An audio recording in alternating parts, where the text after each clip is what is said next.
Welcome to today's Explainer, where we're unpacking a highly effective executive briefing on transforming corporate failure into a strategic advantage.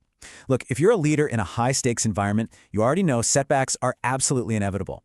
So today, we're breaking down the source material behind a truly powerful operational strategy, the RISE method. Failed? Good. Take a second and just let that sink in. In most corporate cultures, failure is basically a dirty word, right? It's something to be hidden, spun, or, blamed on external market conditions. But the source material we're looking at today challenges that toxic narrative right out of the gate with this disruptive paradigm shift. You failed, good. And that leads us directly to the most vital question you can ask as a leader. Where does growth actually begin? The source makes a really surprising point here. The very moment of failure is exactly where true organizational growth initiates. That breakdown is actually a breakthrough just waiting to be processed. But to process that breakdown, you need a system. And this brings us to the core definition derived from our source, the RISE method. Now, I want to be super clear here. This is not just some motivational quote to stick on a break room wall. This is a rigorous, actionable management framework. It's a calculated strategy designed to turn every single setback into a comeback, predictably and repeatedly.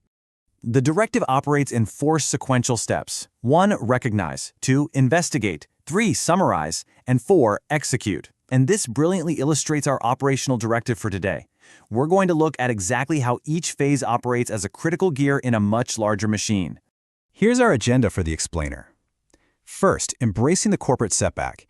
Then, the 4 steps of the RISE method: recognize, investigate, summarize, and execute. And finally, the ultimate comeback journey. Let's get to it.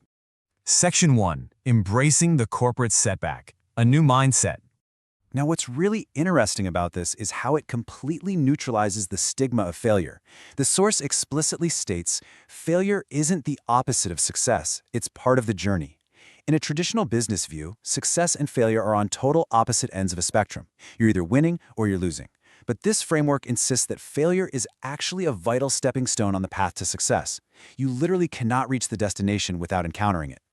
Step 1. Recognize faults. Stop making excuses. Notice the contrast here. When a project goes south, the natural corporate reflex is to put up a shield and make excuses, right? Oh, the vendor was late, the budget was too tight, the algorithm changed. Excuses might protect the ego, but they absolutely kill the company. The true leader's responsibility is on the right, recognizing the fault. It requires absolute, unvarnished honesty about what went wrong and who was responsible. The text gives us this incredibly short, punchy directive. Stop making excuses. If you're leading a team, this has to be delivered with real urgency and executive-level crispness. The second you or your team start deflecting blame, the RISE method instantly halts. You cannot fix a problem you refuse to own. Stop making excuses, own the fault, and clear the deck for the next step. Let's move to step 2 and see how this builds. Investigate real causes. Find the real cause. The instruction here is to actively investigate what went wrong. And honestly, this is where the real, unglamorous hard work happens. You've acknowledged the failure, but now you have to pop open the hood. You've got to move past the surface-level symptoms to understand the precise mechanics of the failure. Where exactly did communication stop?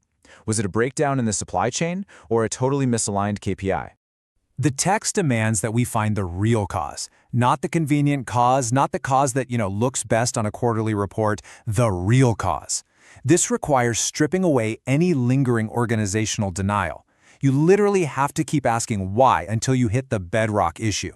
Because if you don't find the real cause, you're just putting a Band-Aid on a bullet wound, and for sure, the failure will repeat itself.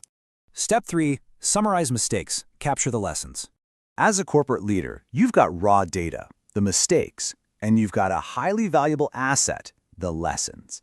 An effective leader must actively transmute the raw, often painful data of those mistakes into usable lessons. Let's say you had a botched software launch because you skipped QA testing. The mistake is rushing the launch. The lesson is implementing a mandatory 2-week testing buffer.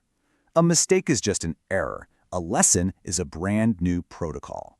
So the crucial point is that lessons are fleeting. In the chaotic aftermath of a business setback, it is so easy to say, wow, we learned a lot, and then just move on without actually changing anything. You have to capture them, write them down, institutionalize them, update the standard operating procedure, make the lesson permanent. Step 4. Execute properly. Use what you've learned. The directive here is clear. Execute properly using what you've learned. Execution is only proper if it actively utilizes those captured lessons. If you try again using the exact same strategy as before, you aren't executing properly. You're just being stubborn. Proper execution means your new strategy is fundamentally shaped by the intelligence you just gathered from the setback. The ultimate comeback journey. Setback to success. Now, let's zoom out. This journey visually charts the source's core philosophy. Phase 1 is the setback. That painful impact isn't a dead end. It actually leads directly into Phase 2, the rise journey, where you recognize, investigate, summarize, and execute. And that strategic work propels you right into Phase 3, the comeback. As you can see, failure is merely a waypoint on this journey, just a necessary pit stop to gather the exact intelligence you need to reach the final destination.